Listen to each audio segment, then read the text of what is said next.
வணக்கம்.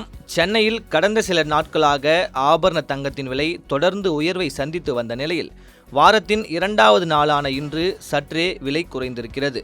அதன்படி சென்னையில் 22 கேரட் ஆபரண தங்கம் சவரனுக்கு 1240 ரூபாய் குறைந்துள்ளதால் முதலீட்டாளர்கள், நகைப்பிரியர்கள் மற்றும் இல்லத்தரசிகள் என அனைத்து தரப்பினரும் சற்றே மகிழ்ச்சி அடைந்திருக்கிறார்கள்.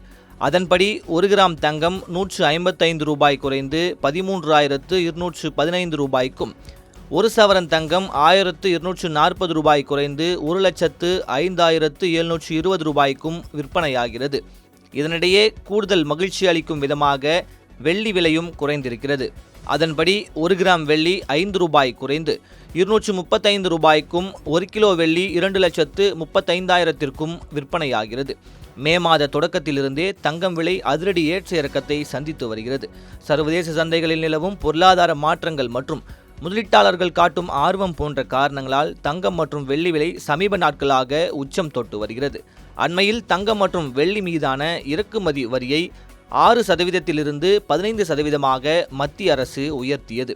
இதன் தாக்கம் மற்றும் எதிரொலியாக அதிரடி விலை ஏற்ற இறக்கங்கள் ஏற்பட்ட வண்ணம் உள்ளன.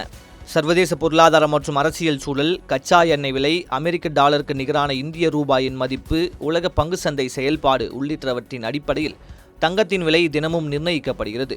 உலக அளவில் தங்கத்தை இறக்குமதி செய்யும் நாடுகளில் இந்தியா முன்னணியில் உள்ளதால் தங்கத்தின் விலை ஏற்ற இறக்கம் இங்கு அதிரடி கிளப்பும் விதமாகவே அமைந்துள்ளது.